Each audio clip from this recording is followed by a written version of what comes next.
Hello everyone, कैसे हैं आप? I hope you all are doing great. सितंबर एग्जाम 2026 की जोरों शोरों से तैयारी चल रही है। इसी तैयारी के लिए मैंने आपको मेरे पिछले वीडियो में एक पेपर जो हम लोगों ने स्टार्ट किया था उसमें मैंने आपको 1 मार्क्स के क्वेश्चंस कंप्लीट करवा दिए थे और आज चलते हैं 2 मार्क्स और 4 मार्क्स के क्वेश्चंस की ओर। So be ready with your pen and copies. This is Dr. RPS2 from the Quest for Maths.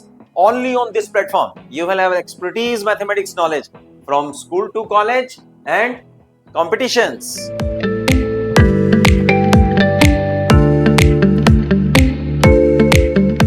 इस चैनल पर नए हैं तो अभी के अभी ये सारे प्लेटफॉर्म्स को सब्सक्राइब कर लीजिए, फॉलो कर लीजिए और अपने दोस्तों को, अपने क्लासमेट्स को भी इस चैनल का, इन प्लेटफॉर्म्स का लिंक शेयर कर दीजिए। अपने साथ साथ में उनका भी भला करिए। आपका भी पेपर 80 आउट ऑफ 80 जाएगा और उनका भी 80 आउट ऑफ 80 जाने वाला है। स्टार्ट करते हैं with our next section, 2 marks और 4 मार्क्स के क्वेश्चंस के लिए। जैसे मैंने आपको पहले भी बताया कि सेक्शन बी में आपको 2 मार्क्स के 7 क्वेश्चंस मिलने वाले हैं। देख लेते हैं ये क्वेश्चंस कहां से कौन कौन से चैप्टर में आने वाले हैं। तो सेक्शन बी में आपको 3 क्वेश्चंस जो हैं वो मैट्रिसेस और डिटर्मिनेंट्स वाले यूनिट में आएंगे और फिर उसके बाद डेरिवेटिव है, कॉन्टिन्यूटी का हमारा टॉपिक है और यहाँ इंक्रीजिंग और डिक्रीजिंग वाले चैप्टर में से भी आपको 2 क्वेश्चंस जो हैं वो आ सकते हैं। ओके, तो स्टार्ट करते हैं with our first question. First question है हमारे पास, if A is this matrix, B is this matrix, then verified A B transpose is equal to B transpose multiplied with A transpose। ये formula भी है और यहाँ ये क्वेश्चंस भी हमारे सामने बन के आता है। बहुत इजी है, सी द सॉल्यूशन। तो सबसे पहले हम लोग ए बी निकाल लेते हैं, यानी कि एक रो मैट्रिक्स और एक कॉलम मैट्रिक्स का आपस में मल्टीप्लाइड। ठीक है, और यहाँ हमारे पास ये कॉलम मैट्रिक्स है। देखिए ये है मेरे पास एक रो 3 कॉलम्स और ये 3 रो 1 कॉलम, तो मैट्रिक्स मल्टीप्लिकेशन पॉसिबल है। जो रिजल्ट आने वाला है वो एक रो 1 कॉलम उसका आएगा, यानी कि सिर्फ एक एलिमेंट हमारे पास आएगा उसमें। तो यहाँ मल्टीप्लाई कर देते हैं 12 प्लस 5 और प्लस 6।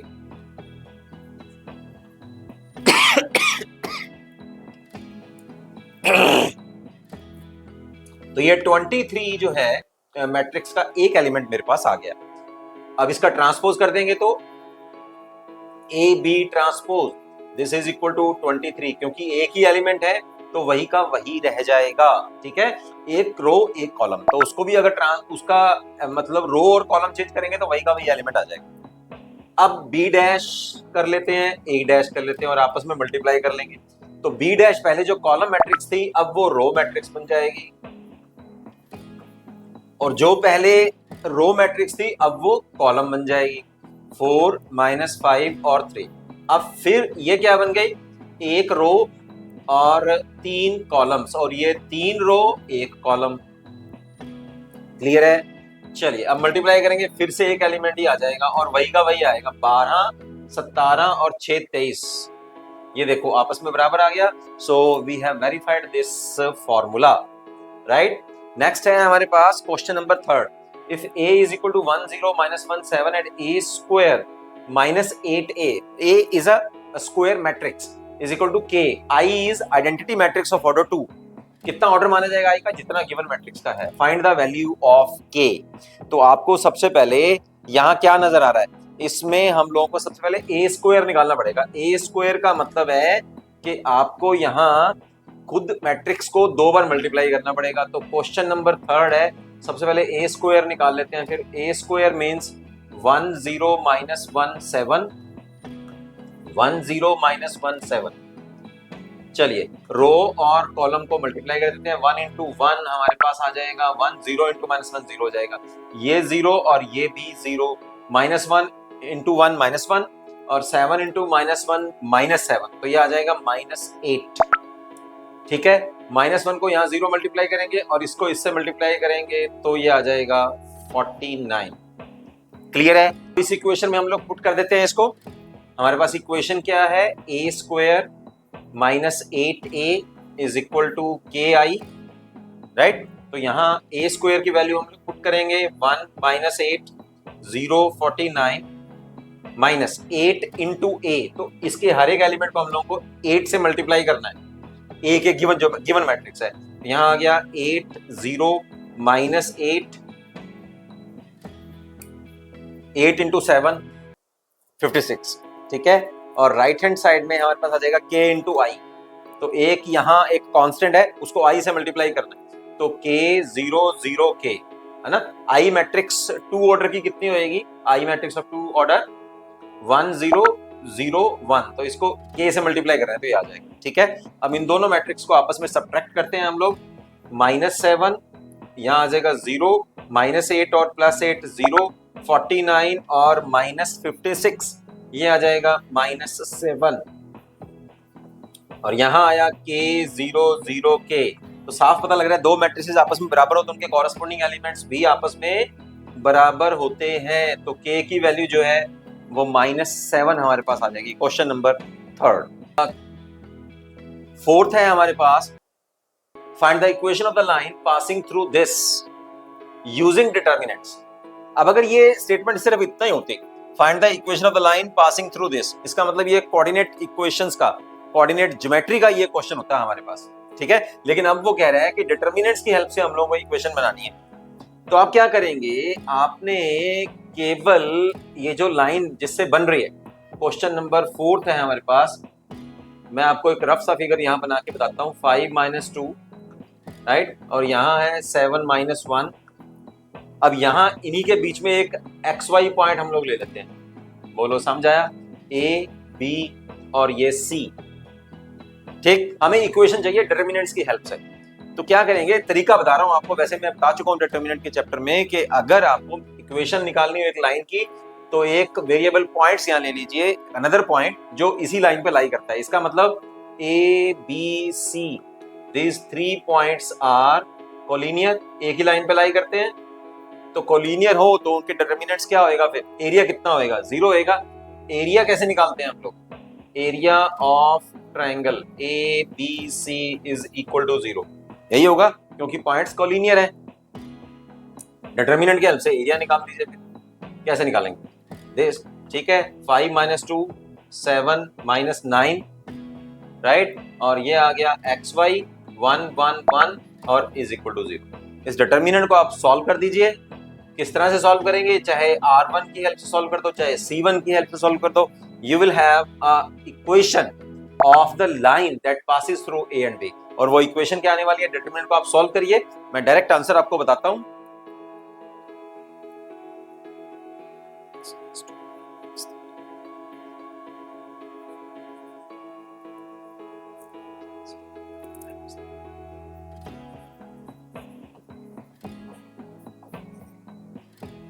जब इस डिटरमिनेंट को हम लोग सॉल्व करेंगे तो ये रिलेशन हमारे पास आ जाएगा XY में, which is the required equation of the line passing through these 2 points. This is the method from our determinants chapter. Clear है? इस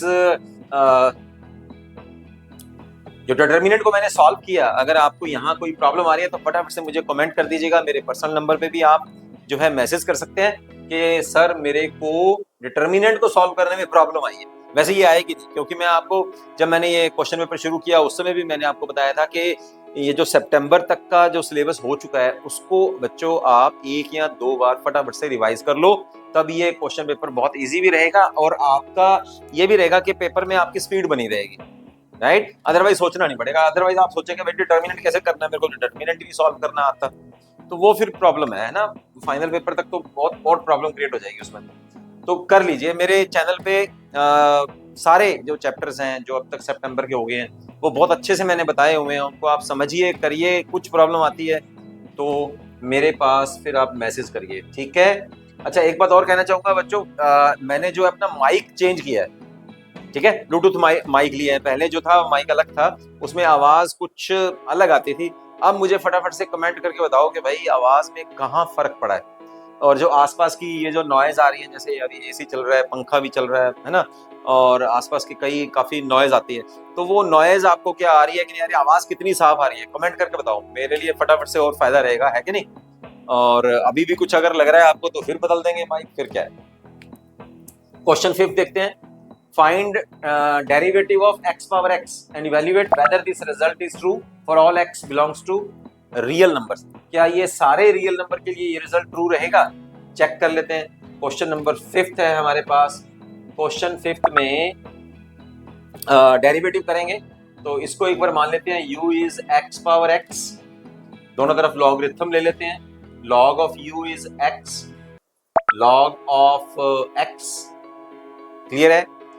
चलो अब दोनों तरफ डेरिवेटिव करेंगे, तो मैंने क्योंकि इसको u माना है मैंने, है ना, तो du बाई dx हमें निकालना है। तो दोनों तरफ differentiating with respect to x both sides, हम लोग दोनों तरफ इसका डेरिवेटिव कर रहे हैं। कितना आ गया? 1 over u du by dx, this is equal to product function है x log x का derivative 1 over x plus log x as it is, x का डेरिवेटिव x के रिस्पेक्ट में 1 आ जाए। तो du बाई dx कितना आया? du by dx is u को राइट साइड में हम लोग मल्टीप्लाई कर देते हैं, यहाँ आ जाएगा 1 plus log of x, u की वैल्यू पुट कर देते हैं, तो ये आएगी x power x dx, this is equal to x power x 1 plus log of x। ये तो आंसर आ गया। तो इवैल्यूएट करने को कह रहा था, दो मार्क्स का क्वेश्चन है। एक लाइन आपको यहाँ और लिखनी है कि जो रिजल्ट हम लोगों ने निकाला क्या वो सारे x के लिए ट्रू है? नहीं। क्यों? क्योंकि यहाँ log x फंक्शन हमारे पास आया हुआ है, और log x जो होता है that is defined for all x greater than 0। तो इसका मतलब ये जो रिजल्ट है, this result is not true, this result is not true for all x belongs to R, but this result is true, but it is true for all x greater than 0। बस ये याद रखिएगा। तो एक line उसने extra डाल दी, तो ये आप ये वाला आंसर देके आइएगा। अब नहीं देंगे तो भैया एक आधा नंबर कट जाएगा फिर आपका, ठीक है ना? ओके, क्लियर है? तो क्वेश्चन नंबर 6 की ओर चलते हैं। क्वेश्चन 6 क्या कहता है हमें? Find the relation between a and b if fx is this is continuous. तो यहां हमें नेगेटिव लिमिट लेनी है, x is less then 4, x is greater than 4 और x इक्वल, यानी कि फंक्शनल वैल्यू जब x की वैल्यू 4 होएगी तो उस समय फंक्शनल वैल्यू कितनी होएगी? 4a plus 1। तो बताओ कि इनमें आपस में क्या रिलेशन है a और b में, वो हमें बताना है। और फंक्शन गिवन है कि वो कॉन्टिन्यूअस है। देखो क्वेश्चन 6 है, फटाफट से हम लोग लेफ्ट राइट और लिमिट ले लेते हैं। बिकॉज fx इज कॉन्टिन्यूअस, ठीक है, तो फंक्शन कॉन्टिन्यूअस होगा तो क्या मतलब बनेगा फिर? उसकी left hand limit x approaches to 4 minus fx, this is equal to right hand limit x approaches to 4 plus fx, this is equal to f4 functional value. Clear है? चलो x माइनस 4 का मतलब है नेगेटिव वैल्यूज के लिए, है ना, 4 से कम वाली वैल्यूज के लिए। तो फंक्शन वैल्यू कितनी है हमारे पास? ax plus 1। तो ये यहां पुट कर देते हैं फिर, limit x approaches to 4 minus ax plus 1। 4 plus के लिए फंक्शन वैल्यू हम लोग ये लेंगे, limit x approaches to 4 plus bx plus 3। और फंक्शनल वैल्यू क्या है? इक्वल के लिए भी यही है फिर, तो यहां इक्वल वैल्यू भी पुट कर देते हैं 4a प्लस 1। चलो अब लिमिट पुट करने से पहले हम लोग क्या चेक करते हैं कि 0/0 फॉर्म ना हो। तो यहाँ 0/0 फॉर्म तो बन नहीं रही, क्योंकि डिनोमिनेटर में तो 1 है, x नहीं है, वेरिएबल नहीं है, ठीक है ना। 0/0 तो भर दो फटाफट से। तो यहाँ लिमिट पुट करेंगे तो ये मेरे पास आ जाएगा 4a plus 1, this is equal to, यहाँ पुट करेंगे तो 4b प्लस 3, और ये तो है ही, सेम है, ठीक है। अब इन दोनों को सॉल्व कर लो आप। 4 कॉमन कर लेते हैं, ये आ गया a माइनस b, ये 1 को हम लोग राइट हैंड साइड में ले जाएंगे तो 2 आ जाएगा। 4 से डिवाइड करेंगे तो a minus b is equal to 1/2। So this is the required relation between a and b। Clear है? ओके, कोई भी प्रॉब्लम आ रही है तो फटाफट से एज यूजुअल आप मुझे मैसेज कर सकते हैं, कमेंट बॉक्स में कमेंट करिए कहाँ आपको क्या चीज समझ में नहीं आ रही। Question 7, find the points on the curve. यहाँ आपको y डिपेंडेंट वेरिएबल है, x इंडिपेंडेंट वेरिएबल है, और ये एक इक्वेशन, एक क्यूबिक फंक्शन आपको गिवन है, ठीक है। Where rate of change of dependent variable with respect to the independent variable vanishes. यहां एक कर्व के लिए वो कह रहा है वो सारे पॉइंट्स बताओ जिसके लिए dy बाय dx, y क्यों बोल रहा हूं क्योंकि y डिपेंडेंट वेरिएबल है, किसके ऊपर डिपेंड कर रहा है, x के ऊपर। x क्या है, इंडिपेंडेंट वेरिएबल, तो rate of change of dependent variable with respect to independent variable 0 हो जाए। सीधा सा, बहुत इजी क्वेश्चन है। आपको क्या करना है कि यही y, अब मैं यहाँ पे इसको उतार नहीं रहा हूं, y की वैल्यू सीधा यहां से आप डेरिवेटिव कर दो बस फटाफट से। तो dy बाय dx कितना आ जाएगा, यहां कर रहे हैं हम लोग, ये आएगा 6x² माइनस 30x प्लस 36। अब according to given dy bye dx यानी कि rate of change of dependent variable with respect to independent variable is equal to 0। तो यहां इसको 0 कर दीजिए, वहां सॉल्व करेंगे, है ना। अब 0 करेंगे तो 6 कॉमन भी आ रहा है, x² minus 5x plus 6 is equal to 0। ये 6 कैंसिल हो गया क्योंकि 6 जो है वो 0 के बराबर नहीं हो सकता, तो ये वाली इक्वेशन को फिर 0 के बराबर कर देते हैं। x² minus 5x plus 6 factor कर दो इसके, और x की वैल्यू हम लोग निकालेंगे तो ये -3 minus 2x plus 6 is equal to 0। x minus 3 x minus 2 is equal to 0। Solve करेंगे दोनों फैक्टर्स को तो x की वैल्यू आ जाएगी 2 और 3। ठीक है, आ गए, फाइंड द पॉइंट्स। क्या पॉइंट्स आए हैं, 2 और 3। अब इन पॉइंट्स को हम लोग कहते क्या है, what do we call this type of points. अरे भाई, जहां पर डेरिवेटिव की वैल्यू 0 हो वो वाले पॉइंट्स को हम लोग क्रिटिकल पॉइंट्स कहते हैं। ठीक है ना। ये वाला क्वेश्चन जो है 1 मार्क्स में भी आया था, सीधा लगाया था हम लोगों ने, क्रिटिकल पॉइंट्स के लिए डेरिवेटिव की वैल्यू क्या होती है, 0 होती है। वो मतलब उल्टा आ गया था। अब डेरिवेटिव 0 है तो वो पॉइंट्स क्या हैं, क्रिटिकल पॉइंट्स। चलो, लास्ट क्वेश्चन है इस सेक्शन का। The volume of the cube is increasing at the rate of 144 cubic centimeter per second. Find the rate of change of its surface area at the instant when its length of the edge of the cube is 4 centimeter. देखिए, applications में हमारे पास question आया है, question 8। Cube है हमारे पास, तो cube का एक एज हम लोग मान लेते हैं, सभी बराबर होंगे लेंथ, ब्रेथ और हाइट। तो एक एज जो है हम लोगों ने मान लिया, that is x centimetre. Clear है ना। अब वॉल्यूम क्या होएगा फिर इसका, वॉल्यूम होएगा x क्यूब। सरफेस एरिया कितना होएगा, surface area that is 6x²। चलो, ये दो फार्मूले हम लोगों ने लिख लिए। अब जो चीज गिवन है वो ले लेते हैं। तो the volume of the cube is increasing at the rate of this, तो dv बाय सेकेंड है ना, तो टाइम के हिसाब से होएगा। तो ये 144 क्यूबिक सेंटीमीटर पर सेकेंड के हिसाब से वॉल्यूम जो है वो इंक्रीज कर रहा है। इसको निकाल के रख लिया। Find the rate of change of its surface area. तो अब जो यहाँ इसकी वैल्यू भी पुट कर देते हैं, तो यहाँ आएगा dx³ over dt is equal to 144 cc per second. Derivative कर देते हैं, तो 3x² dx by dt this is equal to 144 cc per second. तो dx बाय dt की वैल्यू कितनी आ जाएगी, 3 से फिर इसको डिवाइड भी कर देंगे हम लोग। यहां से dx बाय dt की वैल्यू हमारे पास क्या आई, 144 डिवाइडेड बाय 3x²। ये निकाल के हम लोगों ने रख ली।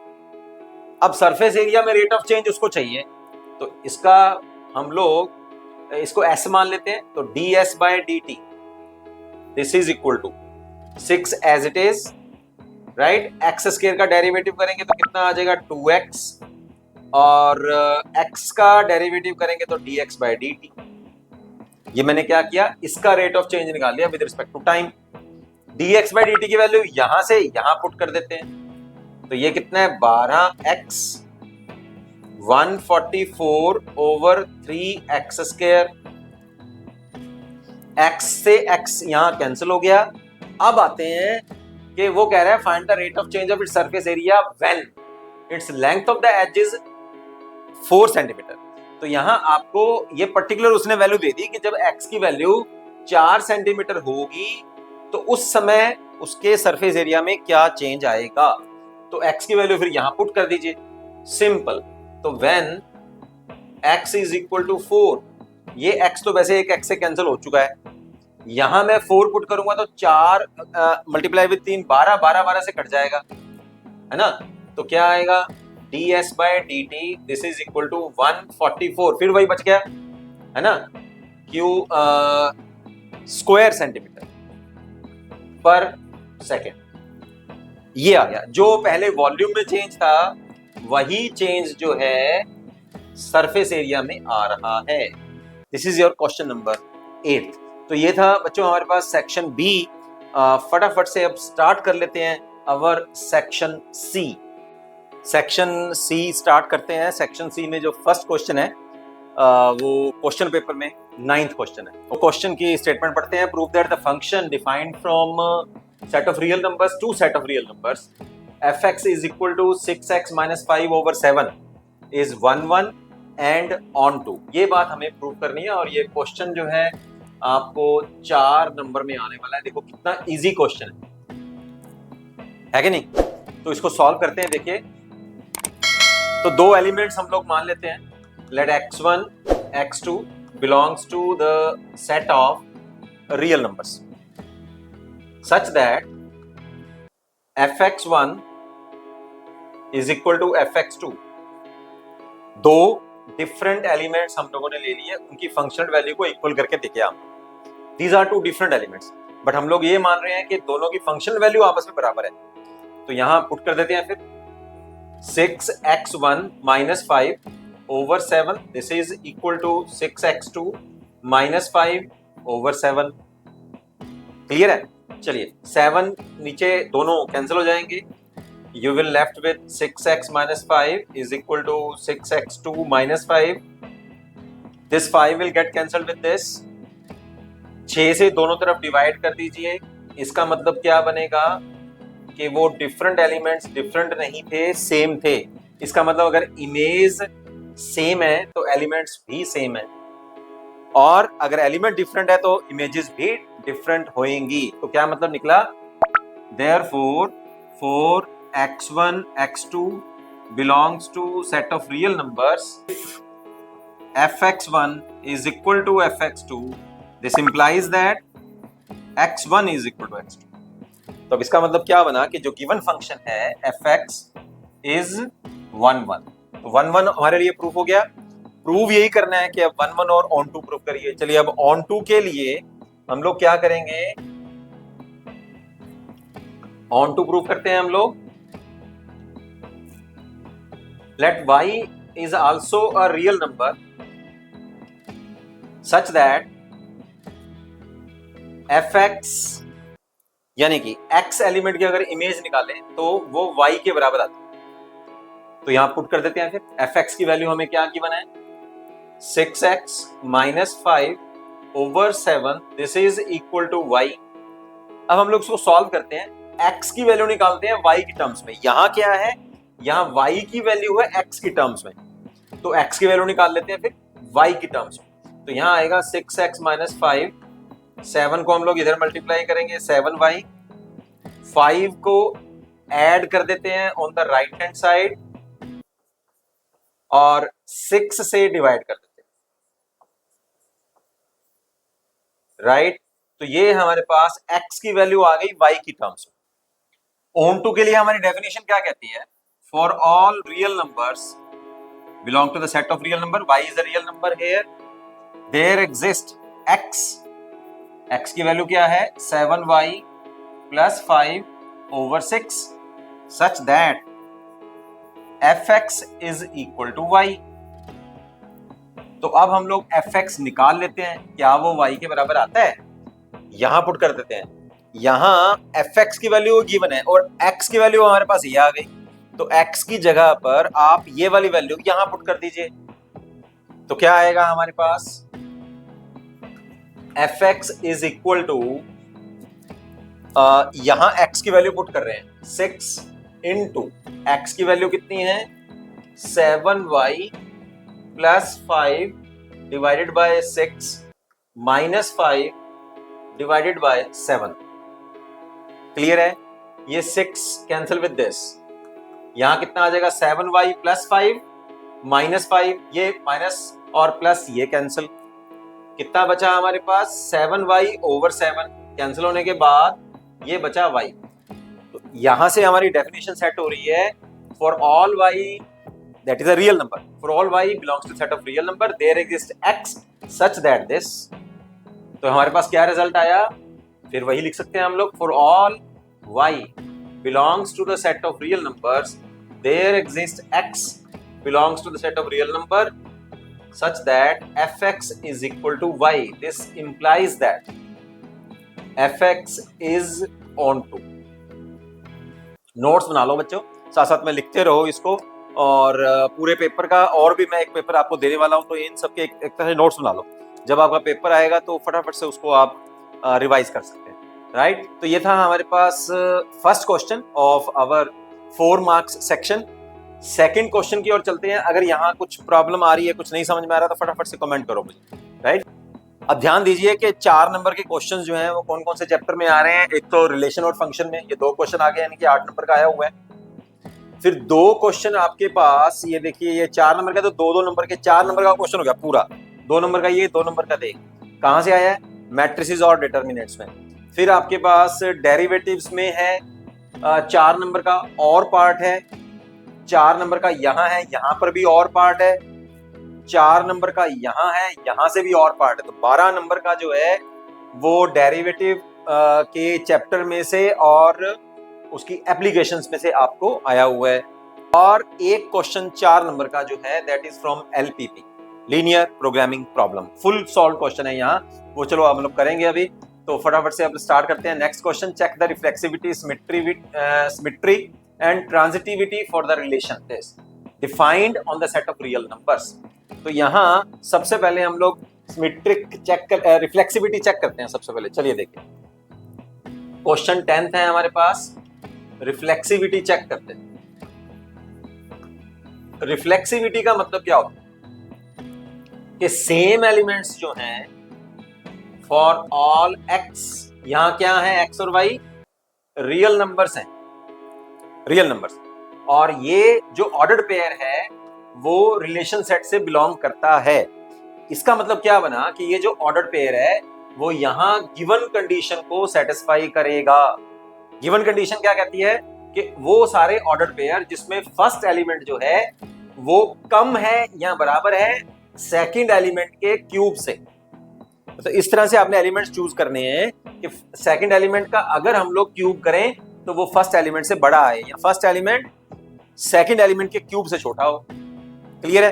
तो यहां हम लोग एक बार करके देखते हैं इसको। 1 और 1 ले लो आप, तो 1 इज लेस देन और इक्वल टू 1 क्यूब। 2 लेके देख लो, 3 लेके देख लो, ठीक है, तो 2 इज लेस देन और इक्वल टू 2 क्यूब। अब ये होल नंबर्स के लिए, जो होल रियल नंबर्स हैं उनके लिए तो ये कंडीशन ट्रू हो रही है, उनके लिए तो ये वाली कंडीशन जो है वो ट्रू हो रही है। जरा देखिए रैशनल नंबर्स लेके देखते हैं, क्योंकि यहाँ रियल नंबर्स हैं तो कोई भी रियल नंबर हो सकता है कि नहीं हो सकता, नेगेटिव नंबर भी हो सकता है। ठीक है, तो एक बार रियल नंबर हम लोग लेके देखें, हाफ और हाफ के लिए लेके देखते हैं, क्योंकि दोनों ही सेम वैल्यू है ना, रिफ्लेक्सिविटी चेक कर रहे हैं हम लोग। तो यहाँ हाफ जो है और दूसरे हाफ का आप क्यूब करो, कितना आ जाएगा 1/8। अब इन दोनों में क्या रिलेशन है, हाफ बड़ा है या 1/8 बड़ा है ना? ये तो ये आएगा कि हाफ इज ग्रेटर देन 1/8, तो वो कंडीशन सेट नहीं हो रही। क्या था कि फर्स्ट एलिमेंट दूसरे एलिमेंट के क्यूब से छोटा होना चाहिए, तो सेकंड एलिमेंट का मैंने क्यूब कर दिया, first element as it is रहा, लेकिन फर्स्ट एलिमेंट बड़ा आया, छोटा तो देखो जैसे रैशनल नंबर जितना डिनोमिनेटर हमारा बढ़ता जाएगा वो टोटल नंबर जो है उतना ही कम होता जाएगा। डिनोमिनेटर बढ़ता जा रहा है ना, 8 हो गया दोबारा। अब इसका और ले लो, चाहे 1/3 लेके देखो या 1/3 लेके देखो, तो 1/3 इज ग्रेटर देन 1/27। क्यूब किया ना मैंने सेकंड एलिमेंट का, है ना? तो यहां ये कंडीशन जो है वो सेट नहीं हो रही, यानी कि 1/2 is not less than the second element. है ना, 1/2 का क्यूब के, ऐसा कर लेते हैं, 1/2 के क्यूब से कम नहीं है, 1/3 is not less than 1/3 cube. इसका मतलब सारे रियल नंबर्स के लिए ये कंडीशन सेट नहीं हो रही, तो क्या मतलब निकलेगा, implies fx is not reflexive. Clear है कि नहीं? सभी के लिए देखना है आप लोगों ने। नेगेटिव नंबर्स भी लेके देख सकते हो आप, नेगेटिव नंबर लेके देखो जरा। नेगेटिव लेते हैं -2 और -2, ठीक है, ये दो नंबर्स मैंने ले लिए, नेगेटिव नंबर ले लिए, सेम लेना है, लेने तो सेम ही है। अब -2 एज इट इज, और -2 का आप क्यूब करेंगे तो -8 आ जाएगा। अब इन दोनों में से बड़ा कौन है? जितना बड़ा आगे नेगेटिव लिखा उतना ही छोटा हो जाएगा, है ना। तो कंडीशन क्या है कि फर्स्ट एलिमेंट, अब ये छोटा नहीं है, तो चाहे आप, तो अगर पॉजिटिव नंबर लेते हैं तो कंडीशन सेट हो रही है, रैशनल लेते हैं कंडीशन सेट नहीं हो रही, नेगेटिव नंबर लेते हैं, नेगेटिव रियल नंबर लेते हैं, तब भी कंडीशन सेट नहीं हो रही। कंडीशन तो मैथमेटिक्स में कोई भी फार्मूला होता है, कोई भी कंडीशन हो, वो सभी रियल नंबर के लिए या सभी कंडीशंस के लिए, सभी सिचुएशंस के लिए ठीक होनी चाहिए, राइट। तो इसका मतलब फंक्शन जो है that is not reflexive. Clear है? चलो अब चलते हैं हम लोग सिमेट्रिविटी चेक करते हैं इसकी। तो सिमेट्री चेक करने के लिए सबसे पहले देखो होती क्या है ना। सिमेट्री में क्या होता है कि अगर ए बी रिलेशन सेट से बिलोंग करता है, इसका मतलब बी ए भी रिलेशन सेट से बिलोंग करना चाहिए। अब इसका मतलब क्या निकला कि अगर ए बी रिलेशन सेट से बिलोंग करता है तो यहां क्या मतलब निकलेगा कि ए इज लेस देन और इक्वल टू बी क्यूब, और अगर ऐसा है तो फिर ऐसा भी होना चाहिए कि बी इज लेस देन और इक्वल टू ए क्यूब। ऐसा कभी हो सकता है? चेक करके देखते हैं। चलो एक आधा एलिमेंट चेक करके देख लो, अगर गलत आ रहा है तो बाकी अगर सेट हो भी गया तब भी गलत ही माना जाएगा, क्योंकि सभी के लिए वो कंडीशन ट्रू होनी चाहिए सारे रियल नंबर्स के लिए। तो यहाँ एक एलिमेंट, एक ऑर्डर्ड पेयर ले लेते हैं हम लोग, 1 4, ठीक है, रियल नंबर्स हैं, ये भी रियल है, ये भी रियल है। अब ये रियल है तो यहां कंडीशन क्या होनी चाहिए, first element let this be the set this. तो यहां 1 जो है दैट इज लेस देन और इक्वल टू 4 क्यूब, तो एक कंडीशन तो सेट हो रही है। अगर हमने ये मान भी लिया कि ये इस रिलेशन सेट से बिलोंग कर रहा है, अब उल्टा करके देखो, देयरफॉर 4 1 के लिए क्या ये चेक होएगी? बीए ले रहा हूं ना, तो बीए में 4 इज लेस देन और इक्वल टू 1 क्यूब, सेट है। 4 1 के क्यूब से छोटा होगा? नहीं होगा। तब इसका मतलब क्या बना कि ए बी अगर रिलेशन सेट से बिलोंग कर रहा है और ये कंडीशन को सेट कर रहा है, तो अगर उसका हम लोग ऑर्डर्ड पेयर चेंज कर दें, जो बाद वाला एलिमेंट है वो पहले और जो पहले वाला एलिमेंट है वो बाद में कर दें, तो वो कंडीशन सेट नहीं होती। इसका मतलब जो रिलेशन सेट है R is not symmetric, R is not symmetric. Clear है? चलो ट्रांजिटिविटी चेक करते हैं। ट्रांजिटिविटी के लिए अब आपको ये 3 कंडीशन चेक करनी होंगी। If a b, third condition check कर रहे हैं, transitivity, if a b belongs to this relation set, b c belongs to relation set, implies that AC belongs to relation set, तब ट्रांजिटिविटी होगी। यहां इसका मतलब क्या होएगा, A इज लेस देन और इक्वल टू बी क्यूब, है ना। कंडीशन अगर हम लोग ये लगाएं तो A इज लेस देन और equal to B cube, B is less than और equal to C cube, implies A is less than और इक्वल टू सी क्यूब। अगर ऐसा हो जाए तो रिलेशन सेट जो है वो ट्रांजिटिव होगा। चेक कर लेते हैं, एक हम लोग एग्जांपल ले लेते हैं, और वो एग्जांपल भी रियल नंबर्स लेके आपने प्रूव करके बतानी। तो यहां एक एग्जांपल लेते हैं हम लोग, लेट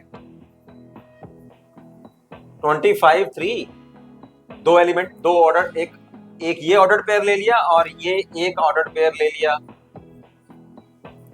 तो यहां ए हुआ ये और बी हुआ ये और सी क्या हुआ 2। चेक करके देखो चलो फटाफट से।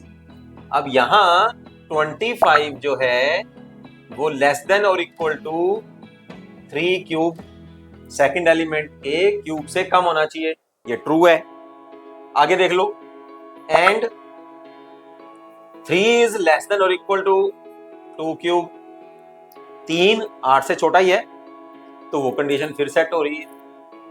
अब इसमें ए क्या है, ए है ये और सी है ये, but 25 is not less than 2 cube, ये ऐसा नहीं है क्योंकि 2 का क्यूब करेंगे तो 8 आएगा और ये 25 है। अब इसका मतलब क्या बना कि ए बी रिलेशन सेट से बिलोंग कर रहा है, ये वाला कर रहा है, ठीक है, ये भी कर रहा है रिलेशन सेट से, बट 25 और 2 does not belongs to relation set, क्योंकि वो कंडीशन सेट नहीं कर रहा। होना चाहिए था, अगर ट्रांजिटिव होता तो मैंने डेफिनेशन भी लिख के दिखा दी। इसका मतलब क्या बना, implies the relation set R is not transitive. बोलो क्लियर है? ये 4 नंबर का क्वेश्चन है, समझाने में थोड़ा 1-2 मिनट फालतू लग गए होंगे, लेकिन जब आप इसको करेंगे तो बड़े इजीली और कम टाइम में कर पाएंगे। प्रैक्टिस जरूर करनी है, 2 से 3 बार आपको पेपर में जाने से पहले इसको आपने रिवाइज कर लेना है, ठीक है। आगे चलते हैं 11th क्वेश्चन की ओर, और यहाँ हमारे पास 2-2 नंबर के जो है 2 क्वेश्चन आए हुए हैं। बहुत इजी हैं, बहुत ही इजी हैं। Using determinants find the value of K if the area of the triangle formed by these 3 points is 15 square units. जो एरिया निकालने वाला डिटर्मिनेंट्स की हेल्प से है वो हम लोगों ने 1 नंबर वाले क्वेश्चन में, 2 नंबर वाले क्वेश्चन में भी शायद किया है हम लोगों ने। एरिया फाइंड आउट कर, ये रहा है ना, find the equation of the line passing through this using determinants. तो तीसरा पॉइंट हम लोगों ने एक्स वाई मान लिया था, तो यहां पर भी आ गया है ना, डिटर्मिनेंट्स की हेल्प से हमें देखना है, क्वेश्चन इंपॉर्टेंट है इस वजह से। अब आपने क्या करना है, बिल्कुल वही डिटर्मिनेंट्स की हेल्प से आपने सबसे पहले इन 3 पॉइंट्स को लिख लेना है। तो -3 6, -4 4 और k -2, तो एरिया निकाल रहे हैं, है कि नहीं। ये 3 पॉइंट से जो ट्रायंगल का एरिया बनता है वो ये है, और यहाँ आ गया 1 1 1। लेकिन अब एरिया गिवन कितना है, 15 स्क्वायर यूनिट्स। एक बात आपको ध्यान रखनी है, जब एरिया निकालना हो तब तो यहाँ प्लस माइनस लिखने की कोई जरूरत नहीं होती, जो आंसर इसका आएगा वही आएगा। लेकिन जब एरिया गिवन हो और आपको यहाँ किसी आर्बिट्रेरी कांस्टेंट की वैल्यू निकालनी हो, जब मैंने चैप्टर करवाया था तब भी मैंने आपको बताया था, तो जब आपको आर्बिट्रेरी कांस्टेंट की वैल्यू निकालनी हो तो आपको क्या करना चाहिए, जो यहाँ एरिया गिवन है स्क्वायर यूनिट, उसके आगे प्लस माइनस जरूर लगा लेना। क्यों? क्योंकि एरिया की दोनों वैल्यूज आपको लेनी है, +15 भी लेनी है और -15 भी लेनी है, और दोनों वैल्यूज के लिए आपको यहाँ k की वैल्यू को फाइंड आउट करना है, ठीक है। तो चलिए, अब तो डिटरमिनेंट सॉल्व करने वाला काम रह गया बस। तो एक बार प्लस ले लो, एक बार माइनस ले लो। चलो इसको सॉल्व करते हैं फटाफट से। R1 से जो है इसको हम लोग एक्सपेंड करते हैं, -3, ये आ जाएगा 4 1 -2 1, ठीक है, -6 -4 1 k और 1 +1 -4 4 k -2, this is equal to ±15। चलिए अब 2 ऑर्डर के डिटरमिनेंट्स को सॉल्व कर लेते हैं। 4 + 2 6 है ना, -6 -4 और -k +1 8 और -4k, this is equal to ±15। Solve कर लेते हैं। -18, ठीक है, ये तो सारा प्लस हो जाएगा, माइनस है ना बाहर, तो ये आ गया 24 + 6k +8 -4k, this is equal to ±15।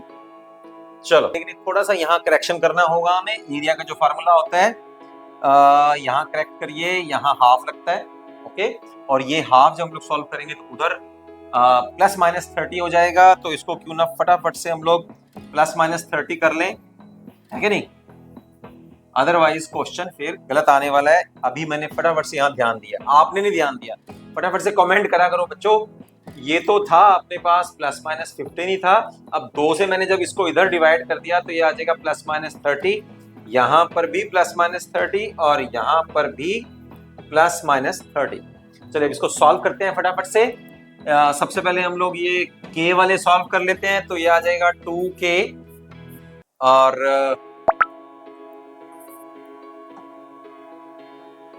ये हुआ 6 और ये 14।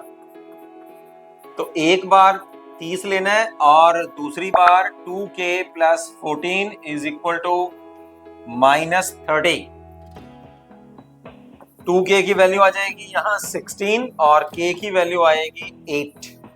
दूसरी वैल्यू निकाल लेते हैं, 2k की यहाँ से वैल्यू आ जाएगी माइनस 44, क्योंकि 14 को मैं राइट हैंड साइड में माइनस हो जाएगा ये, और k की वैल्यू जो है दैट इज माइनस 22। तो ये k की दो वैल्यूज मेरे पास आ गई हैं। अब आप अगर क्वेश्चन को उल्टा देखते हैं कि k की ये दो वैल्यूज के लिए अगर हम यहाँ पुट करते हैं, कौन सी वैल्यू, k की वैल्यू यहाँ 8 पुट करेंगे, तब भी आपके पास जो एरिया आएगा that will B 15 square units. और जब k की वैल्यू माइनस 22 यहाँ पुट करेंगे तब भी आपके पास जो एरिया आएगा इस ट्राइंगल का जो 3 पॉइंट से मिलकर बनी है that will also be 15 square units. That's why हम लोगों ने यहाँ प्लस माइनस लिया था कि k की वो सारी वैल्यूज पता कर लें जिसके लिए एरिया की वैल्यू 15 स्क्वायर यूनिट्स होगी। समझ में आ गया क्वेश्चन? नहीं आया तो फटाफट से कमेंट कीजिए, आ गया तो एक लाइक दीजिए, लाइक देते रहा करो फटाफट से साथ साथ में, ठीक है? और बस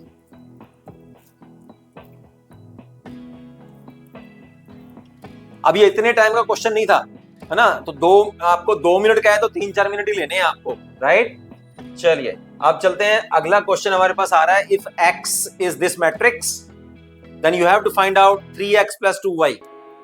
अब हम लोग क्या करेंगे, जल्दी से इसको करने के लिए आप लोगों को क्या करना है, y की वैल्यू पता करनी है, तो यहां से y की वैल्यू निकाल लो, इसको राइट हैंड साइड में ले जाओ, तो 2y की वैल्यू हमारे पास क्या आ जाएगी, 19, 15 माइनस 5 31।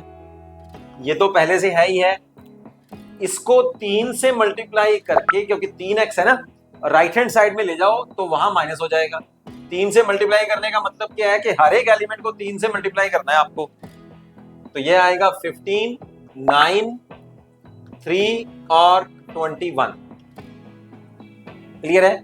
चलो फटाफट से हम माइनस कर देते हैं दोनों मैट्रिक्स को। 19 minus 15 this is 4, 15 minus 9 6, minus 5 minus 3 minus 8, 31 minus 21 this is 10। तो y की वैल्यू से आप y की वैल्यू निकालने के लिए 2 से डिवाइड कर देते हैं, हर एक एलिमेंट को 2 से डिवाइड करो, 2, 3, माइनस 4 और 5, तो ये आ गई हमारे पास y की value, that is the in the matrix form. ठीक है, चलिए अब चलते हैं हम लोग 12th क्वेश्चन की ओर, डिफरेंशिएशन की ओर। इस तरह के जो क्वेश्चंस हैं बच्चों, ये वाले क्वेश्चंस बहुत इंपॉर्टेंट है और शॉर्ट क्वेश्चंस हैं, either from your pre board point of view, either from your board के जो एग्जाम होने वाले हैं मार्च में, उनके पॉइंट ऑफ व्यू से अगर हम लोग देखें तो ऐसे क्वेश्चंस आपको 100% मिलने वाले हैं, तो उनको अच्छी तरह से करते हैं हम लोग फिर। ठीक है, ऐसे क्वेश्चंस आप चाहे जो मैंने पीछे भी जो आपको एग्जामिनेशन के सीरीज दी हैं वो भी आप करिएगा, ठीक है, वहां पर भी ऐसे क्वेश्चंस बहुत मैंने सॉल्व करके बताए हुए हैं आपको। चलिए 12th क्वेश्चन में यहाँ आपके पास एक 4 नंबर का क्वेश्चन है, उसमें आपको और की चॉइस भी है, चाहे ये करो चाहे ये करो, दोनों ही सेम है, मेथड भी सेम है। तो फटाफट से क्वेश्चन नंबर 12th को मैं यहाँ सॉल्व करना चाहूंगा, उसके फर्स्ट पार्ट को। तो यहाँ y की वैल्यू जो है वो आपको x power tangent x plus tangent x power x। आपको क्या करना है कि जब ऐसे फंक्शन आ जाए तो आपको एक को u मान लीजिए और एक को v मान लीजिए। यहां पर u का मतलब क्या है, where u is equal to x power tangent x, और v का मतलब क्या है, टेंजेंट x पावर x।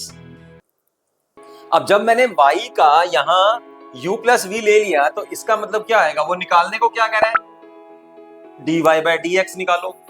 तो d y by d x this is equal to d u by d x plus d v by d x.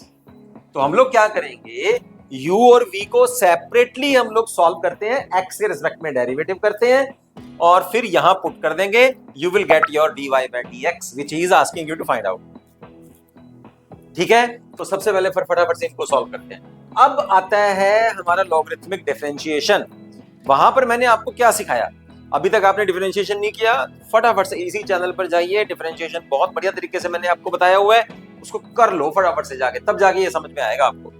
ठीक है, तो differentiation वाले में मैंने क्या बताया कि अगर पावर के ऊपर पावर आई दोनों ही इंडिपेंडेंट वेरिएबल के फंक्शंस हो तो दोनों तरफ आप लोग लॉगरिथम ले लो। तो log of u is equal to, यहां लॉगरिथम लेंगे तो ये बन जाएगा tangent of x into log of x। Differentiation कर दो both sides, differentiating with respect to x both sides.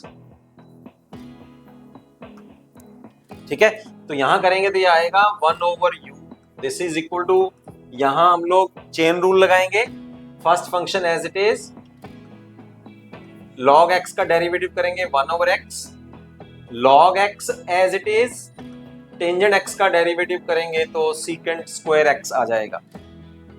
Clear है, और 1/u तो मैंने लगा दिया, यहां थोड़ा सा ठीक करो इसको, 1/u, u का डेरिवेटिव करेंगे तो du बाय dx आ जाएगा। तो du बाय dx की वैल्यू क्या आएगी फिर हमारे पास, u को आप लोग राइट हैंड साइड में मल्टीप्लाई कर दो, उसकी वैल्यू पुट कर दो, ये रही, u को राइट हैंड साइड में पुट कर रहे हैं और वैल्यू पुट कर रहे हैं। ठीक है, राइट हैंड साइड में मल्टीप्लाई कर देंगे और वैल्यू पुट करेंगे, तो वैल्यू क्या है, x पावर टेंजेंट x, और inside the bracket you have tangent x over x plus log x into secant square x, this is your du by dx। एक वैल्यू हम लोगों ने निकाल के यहां रख ली है। सिमिलरली अब v फंक्शन का डेरिवेटिव निकालने के लिए x के रिस्पेक्ट में अब फिर दोनों तरफ जो है आप लोग लॉगरिथम ले लीजिए। तो यहीं पर लेते हैं, ये वैल्यू मैं निकाल के रखता हूं, इसको आप लोग फटाफट से नोट कर लीजिए, इतना फिर मैं रब कर रहा हूं।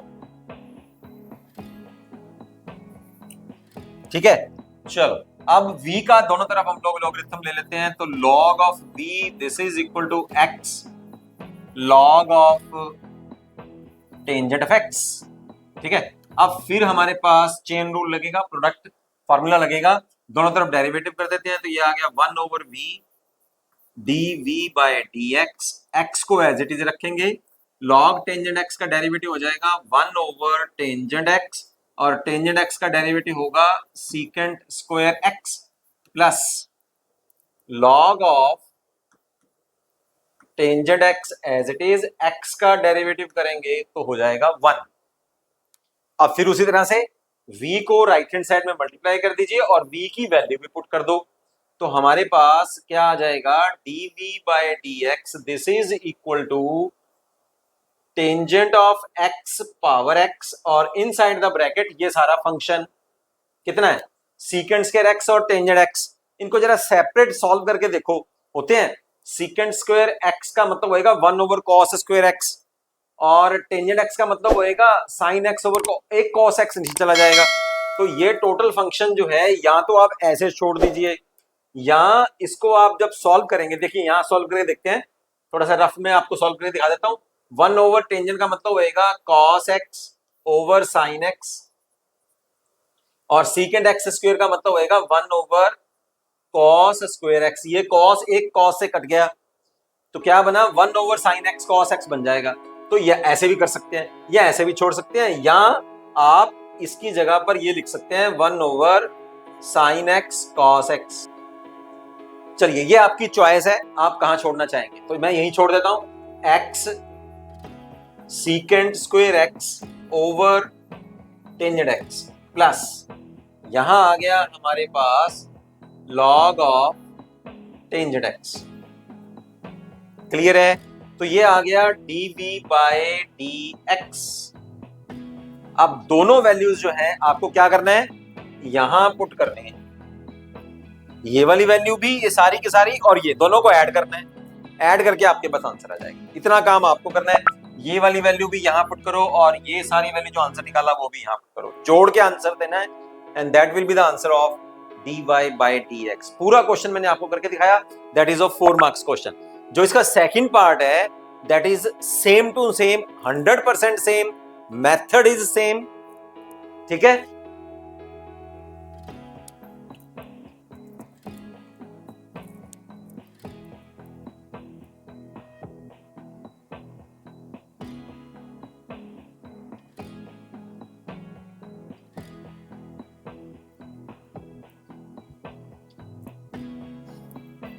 इसका एक बार ये जरूर ध्यान रखना कि यहीं मत छोड़ के आ जाना कि सर ने यहाँ छोड़ दिया था। आपने क्या करना है, ये दोनों वैल्यूज को यहाँ पुट करना है, जरूर पुट करके आना है, अदरवाइज कहीं एग्जामिनर जो है वो नंबर ना यहाँ आपके जो है वो थोड़ा सा बीच में काट ना ले नंबर कहीं। 12th पार्ट का जो और पार्ट है वो भी बिल्कुल सेम टू सेम है, सेम मेथड है और सेम ही तरीका है। फटाफट से हम लोग इसको, चलिए मैं करवा देता हूं ताकि आप उसको भी प्रैक्टिस कर पाए, ठीक है। और पार्ट ले लेते हैं उसी तरह से। यहां मैंने क्या लिखा आपको, ये u है और ये v है, ये y की वैल्यू है, तो dy by dx क्या हो जाएगा, du by dx plus dv by dx। तो u हमारे पास ये है, दोनों तरफ आप, अब मैं फटाफट से शॉर्टकट मार रहा हूं, ठीक है।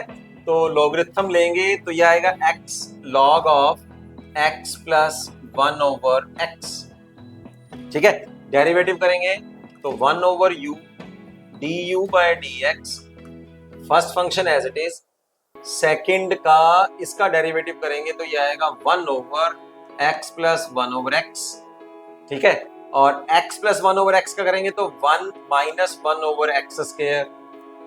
ये क्या किया, फर्स्ट फंक्शन को एज इट इज रखा और ये सारे का डेरिवेटिव ये आया मेरे पास, plus log of x plus 1 over x, और x का डेरिवेटिव करेंगे तो 1 हो जाएगा x के रिस्पेक्ट में।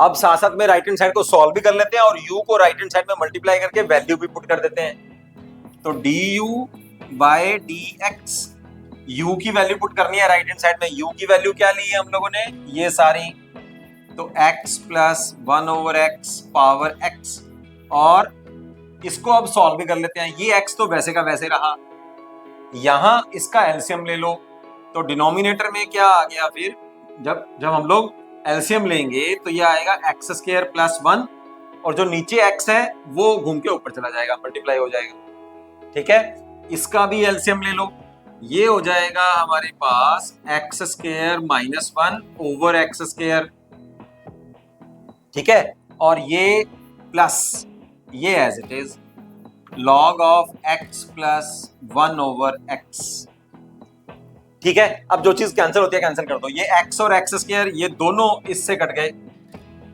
बस जो बचा x square minus 1 over x square plus 1 plus log of x plus 1 over x, this is the value of du by dx।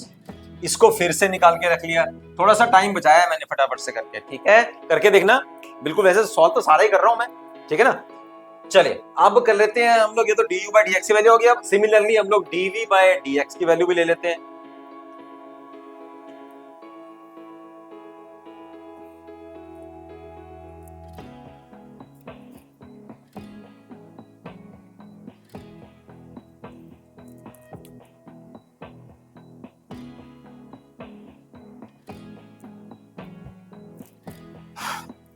तो v क्या माना है हम लोगों ने, x power 1 plus 1 over x, दोनों तरफ लॉगरिथम लेंगे तो log v हमारे पास क्या आ जाएगा, 1 plus 1 over x into log of x। फिर उसी तरह से डेरिवेटिव कर दो दोनों तरफ, डेरिवेटिव करेंगे तो 1 over v dv by dx is equal to, इसको एज इट इज रखते हैं फर्स्ट फंक्शन, लॉगरिथम का डेरिवेटिव करेंगे 1 over x plus log of x को एज इट इज रखेंगे, इसका डेरिवेटिव करेंगे फर्स्ट फंक्शन का, तो 1 का हो जाएगा 0 और यहाँ आएगा minus 1 over x square. Solve कर लो इसको। अब मेरे ख्याल से और कोई खास यहाँ सॉल्व करने वाला रहता नहीं है। v की वैल्यू भी हम लोग राइट हैंड साइड में पुट कर देंगे। यहाँ क्या बचेगा, इसका जब हम लोग एलसीएम लेंगे तो ये बनेगा x प्लस 1 ओवर एक्स, ठीक है, और यहाँ भी 1 over x minus 1 over X square log of x. तो ये क्या बना, x plus 1 over X square minus 1 over X square log of x. अब क्या करेंगे, dv बाय dx की वैल्यू निकालने के लिए v को आप राइट हैंड साइड में मल्टीप्लाई कर दो और उसकी वैल्यू भर दो। v की वैल्यू क्या है, ये है, तो इसकी वैल्यू हम लोग पुट करेंगे x power 1 plus 1 over x inside the bracket you left with this function. क्या आया, x plus 1 over X square minus 1 over X square log of x, ये चीज आ गई। तो ये आया हमारे पास dv बाय dx। क्लियर है। अब आपने क्या करना है, दोनों वैल्यूज को आप लोगों को यहां और यहां एज यूजुअल जो पिछले क्वेश्चन मैंने आपको बताया था पुट कर दीजिए। You will get the your required solution for your this और पार्ट। ठीक है, ये था पूरा 12th क्वेश्चन। क्वेश्चन 2 है, उसमें और पार्ट है, तो मैंने दोनों क्वेश्चंस को आपको पूरे के पूरे सॉल्व करके बताया।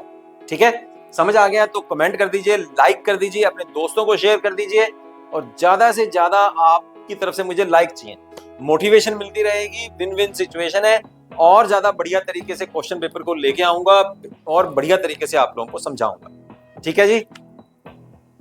13 क्वेश्चन में भी आपको यहाँ 2 पार्ट गिवन है, ठीक है, और एक पार्ट तो बिल्कुल वैसा ही है जो अभी हम लोग क्वेश्चंस करके गए हैं। और ये जो फर्स्ट पार्ट है that is very important type question.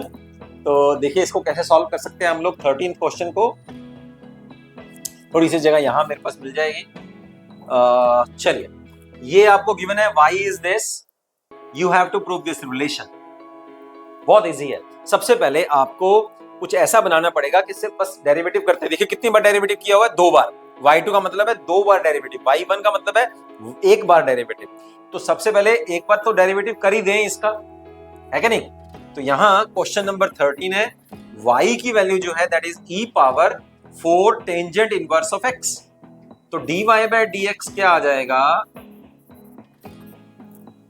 e का डेरिवेटिव करें तो e आता है, और 4 टेंजेंट इनवर्स x का करेंगे तो 4 ओवर 1 प्लस एक्स स्क्वायर आ जाएगा। जरा ध्यान से देखो, यहां ये वाली वैल्यू जो है मेरे पास, ये तो y की वैल्यू ही है, ये एक्स्ट्रा आया मेरे पास, है कि नहीं। इसको मैं मतलब dy बाय dx को हम लोग क्या लिखेंगे, y1। तो यहां मेरे पास आया this is the value y1। ठीक है, ये जो डिनोमिनेटर है लेफ्ट हैंड साइड में ले जा रहे हैं, ठीक है। तो इस डिनोमिनेटर को हम लोगों ने क्या किया कि लेफ्ट हैंड साइड में मल्टीप्लाई कर दिया।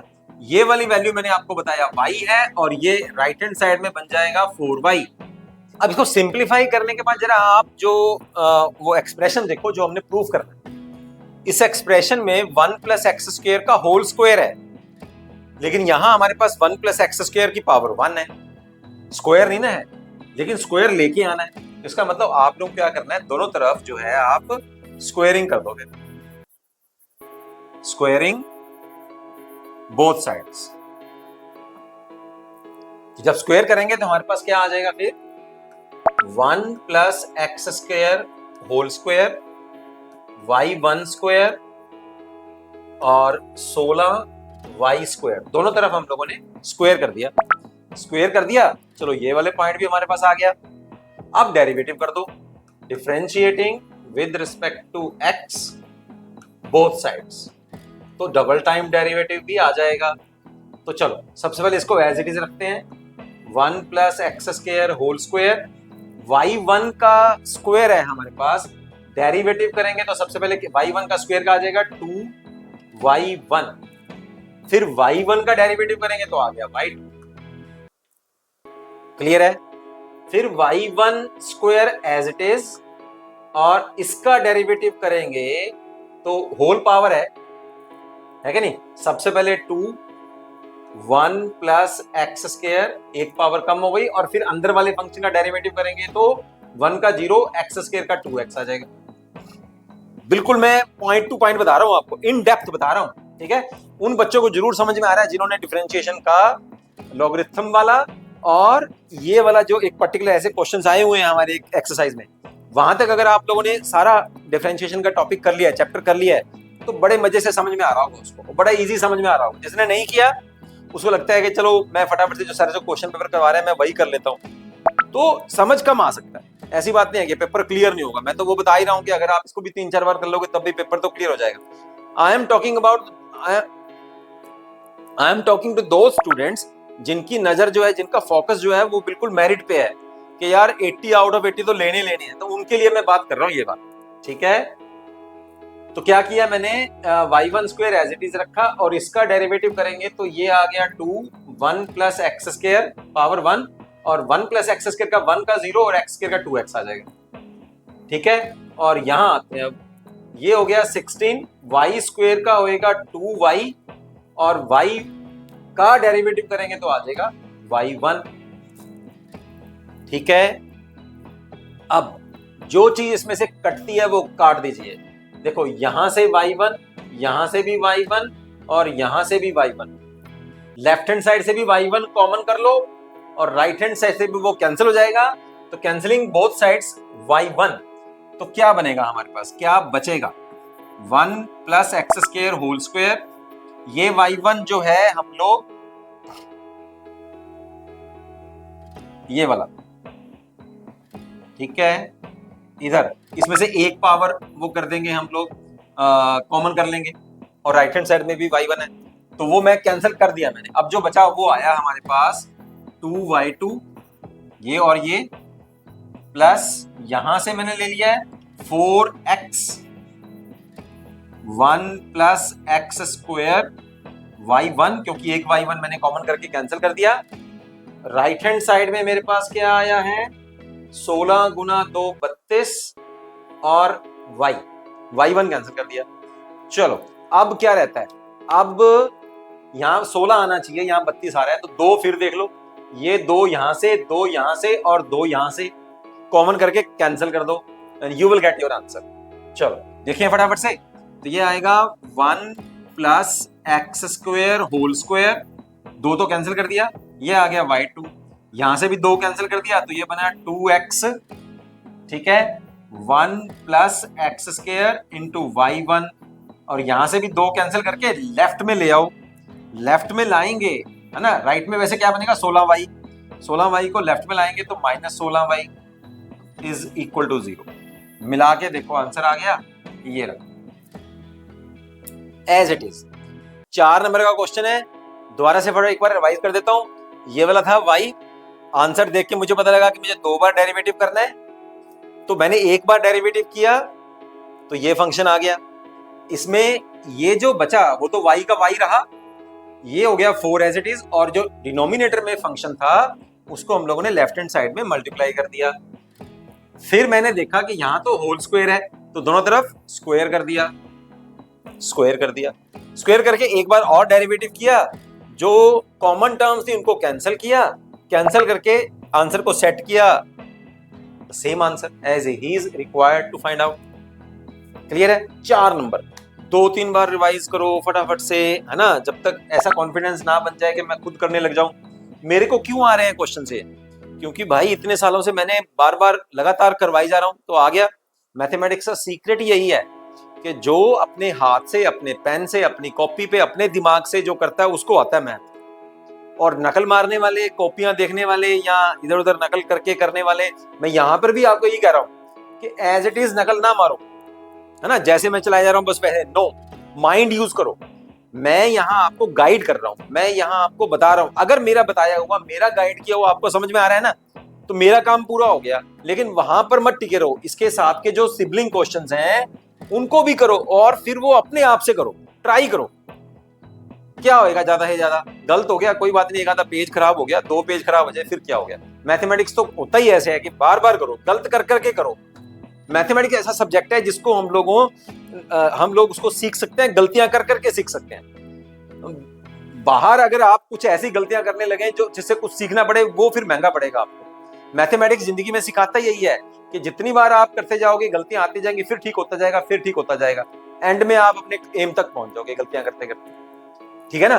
तो यहाँ वही नहीं रुक जाना आप लोग, कॉपी करके, कॉपी नहीं करना, समझना है, समझा रहा हूं। तभी मैं आपको एक एक पॉइंट जो है, एक एक जो इसमें स्टेप है, वो मैं आपको डेप्थ में समझा रहा हूं, समझो उसको। क्योंकि वो ऐसा मैं बोर्ड के एग्जाम में, वैसे तो मैं कह रहा हूं कि 100% गारंटी है, लेकिन गारंटी किसकी है कि भाई ऐसा क्वेश्चन आएगा, यही आएगा, ये गारंटी नहीं है। क्योंकि मैथमेटिक्स में एक ही क्वेश्चन नहीं होता, एक क्वेश्चन के साथ के लाखों क्वेश्चन बन सकते हैं।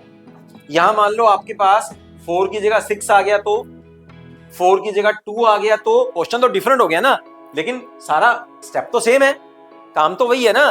तो कब करोगे? जब आपको ये स्टेप ध्यान से आप लोगों ने समझे होंगे। समझने पे, लॉजिक क्लियर करने पे, एक्सप्लेनेशन को क्लियर करने में ध्यान लगाओ। जो नहीं आता, ज्यादा से ज्यादा क्या होगा, पेज भर दिए, नहीं हुआ कोई बात नहीं, मैं बैठा हूं आपके लिए, उसमें क्या प्रॉब्लम है, बताओ मुझे खुशी होगी कि आप लोगों ने ट्राई किया, आप लोगों ने, वो आपको नहीं आया, जहां आप लोग अटक गए, उसका पिक लो, मेरे नंबर पे भेजो उसको, I will definitely help you. Clear है? चलो इसका और पार्ट देख लें फटाफट से। साइन एक्स पावर वाई और sine y power x, this is sine x power y और साइन वाई पावर एक्स। तो ये इम्प्लिसिट फंक्शन है, इसमें एक्स और वाई जो है वो मिक्स है, वहां एक्स वाई मिक्स नहीं थे, यहां तो एक्सप्लिसिट फंक्शन था।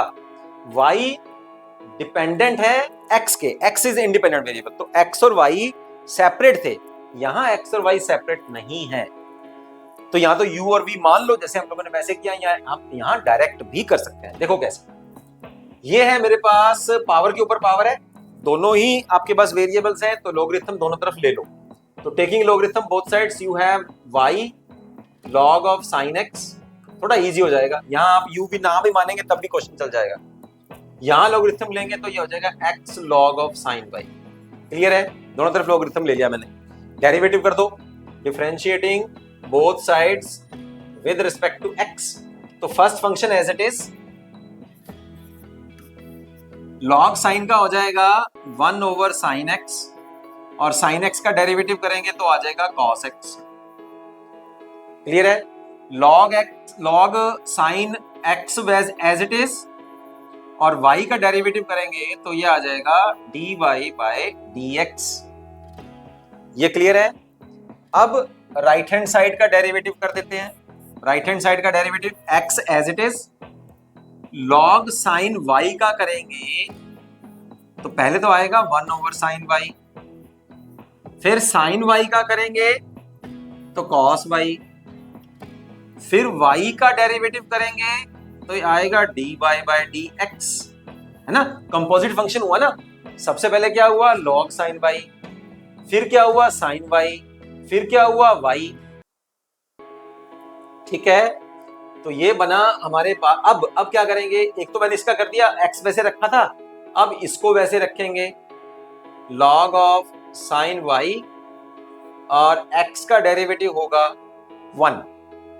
चलो अब क्या करना है? अब हम लोग क्या करेंगे, दोनों तरफ, ये लेफ्ट हैंड साइड है और ये राइट हैंड साइड है, dy बाय dx वाले इकट्ठे कर लो और बगैर dy बाय dx वाले इकट्ठे कर लो। तो इन दोनों को लेफ्ट हैंड, ये तो पहले लेफ्ट हैंड साइड में है ही है, इसको लेफ्ट हैंड साइड में ले आओ। तो क्या आया मेरे पास फिर लेफ्ट हैंड साइड में? log साइन x ये वाला, और इसको लेफ्ट हैंड साइड में ला रहे हैं तो ये x cos y over sine y क्या आ जाएगा? cot y। तो ये इस तरफ ले आएंगे माइनस cot ऑफ y, और ये हुआ dy बाय dx। ठीक है? क्या किया मैंने? dy बाय dx वाले कॉमन कर लिए, लेफ्ट हैंड साइड में ले आया। राइट हैंड साइड में क्या आएगा? log साइन y माइनस, इसको भी लेफ्ट हैंड साइड में ले जाएंगे, ये हो जाएगा minus y cot of x। अब हमें चाहिए क्या? मांग क्या रहा है? मांग तो हमसे यही रहा है, dy bye dx find out करो। तो dy बाय dx हमारे पास आ गया, इस वाली टर्म को डिवाइड कर दो, तो dy बाय dx क्या आ जाएगा, ये हो गया numerator log of sine y minus y cot of x, और डिनोमिनेटर क्या हो जाएगा, log of sine of x minus x cot of y। कितना इजी क्वेश्चन था। तो ये तो u और v माने बगैर ही आ गया। तो ऐसे जो इम्प्लिसिट फंक्शन है ध्यान रखना, उसमें u और v फिर मानने की जरूरत नहीं है, ये थे एक्सप्लिसिट फंक्शन, इनमें मानने की जरूरत थी, क्योंकि फिर दोनों को अलग अलग हम लोगों ने सेपरेट उसको जो सॉल्व करना था। यहां आपको साइमल्टेनियसली भी आप सॉल्व कर सकते हैं, तभी आंसर आएगा, और देखा जाए तो साइमल्टेनियसली सॉल्व करेंगे तभी आंसर आएगा। तो फिर यहां ऐसे क्वेश्चन में u और v मत मानो, डायरेक्ट सॉल्व करो इसको। ठीक है जी, ये था हमारे पास 13th क्वेश्चन। मैंने दोनों पार्ट आपको करवा दिए हैं। अब चलते हैं हमारे पास क्वेश्चन नंबर 14th। ये क्या कह रहा है, ये बिल्कुल वही आ गया, x पावर y और y पावर x, ये वाले क्वेश्चन ये जो अभी करके गए हैं। देखिए x पावर y और y power x implicit functions. ठीक है, ये क्या कह रहा है 14th क्वेश्चन में, if u is equal to x power y and v is equal to y power x and quantity y remains 4 times the quantity x, then find that amongst quantity u and v which changes more rapidly with respect to quantity x when x is equal to 1। और log 4 की value आपको given है 1.39। तो simple सी बात है, आपको क्या कह रहा है कि यहां दो क्वांटिटीज आपको गिवन है u और ये, और quantity y remains 4 times the quantity x। क्या क्या चीज गिवन है हमें, एक तो पहले ये दो वैल्यूज हमें गिवन है, और यहां y की वैल्यू जो है 4 times the value of x। ठीक है, then find that amongst quantity u and v which changes more rapidly with respect to quantity x when x is equal to 1। तो यहां हम लोगों को x1 पुट करना है जब हम लोग ये दोनों वैल्यूज निकाल लेंगे। कौन कौन सी रैपिडली चेंज कर रहा है, u और v, किसके रिस्पेक्ट में चेंज कर रहा है, x के रिस्पेक्ट में। तो क्या करना है फिर, सीधी सी बात है, u का du बाय dx निकालना है और v का dv बाय dx निकालना है। फिर वहां x की वैल्यू 1 पुट करके देखो कौन सी वैल्यू ज्यादा रैपिडली चेंज कर रहे हैं। तो करना क्या है फिर, सबसे पहले u क्या है हमारे पास, x पावर y, दोनों तरफ लॉगरिथम लेके डेरिवेटिव कर दो। तो ये हो गया log of u y log of x, derivative करेंगे तो 1 over u differentiating with respect to x both sides, तो 1 over u du by dx this is equal to y 1 over x plus log of x, y का derivative करेंगे तो आ जाएगा dy bye dx। ठीक है, du बाय dx कितना आ जाएगा फिर, du बाय dx, u को राइट हैंड साइड में मल्टीप्लाई करो और वैल्यू पुट कर दो, तो ये आ गया x पावर y, यहां आ गया y by x plus log of x into dy bye dx। ये क्लियर है। इसी तरह से आप लोग v का भी डेरिवेटिव कर दो और dv बाय dx ले आओ। v क्या है हमारे पास, v है y पावर x। ठीक है, इसका भी लॉगरिथम लो, log ऑफ v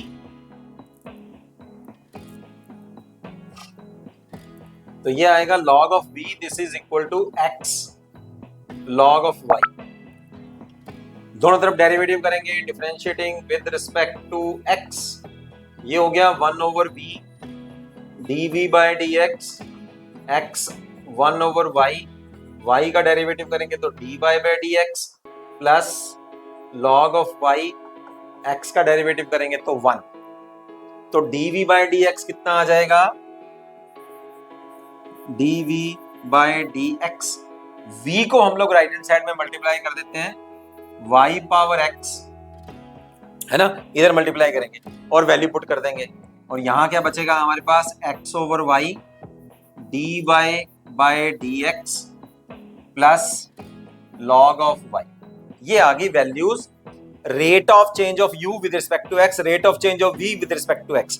तो वो ये पूछ रहे हैं ना, find amongst the quantity u and v which changes more rapidly with respect to the quantity x तो x के रिस्पेक्ट में तो क्वांटिटी चेंज हो रही है, लेकिन कंडीशन क्या दे रहा है, when x is equal to 1। तो अब दोनों की वैल्यूज निकाल लो जब x की वैल्यू 1 हो तो क्या होएगा।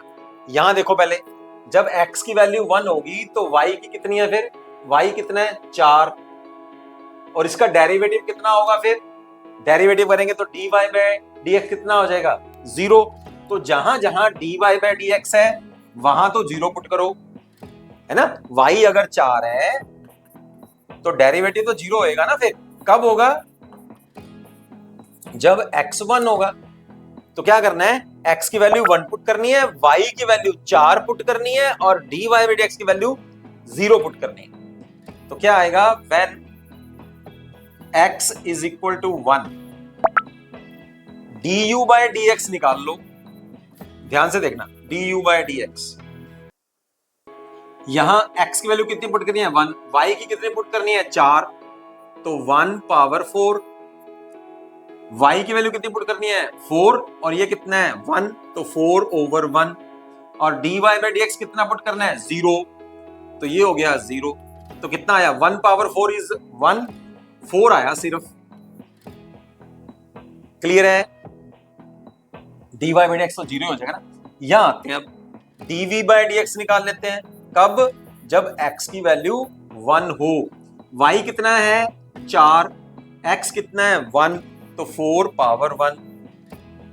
ठीक है, यहां आ जाओ, x1 y4 1 over 4, dy bye dx कितना पुट करना है 0, log y कितना है 4, तो यहां आ जाएगा log of 4।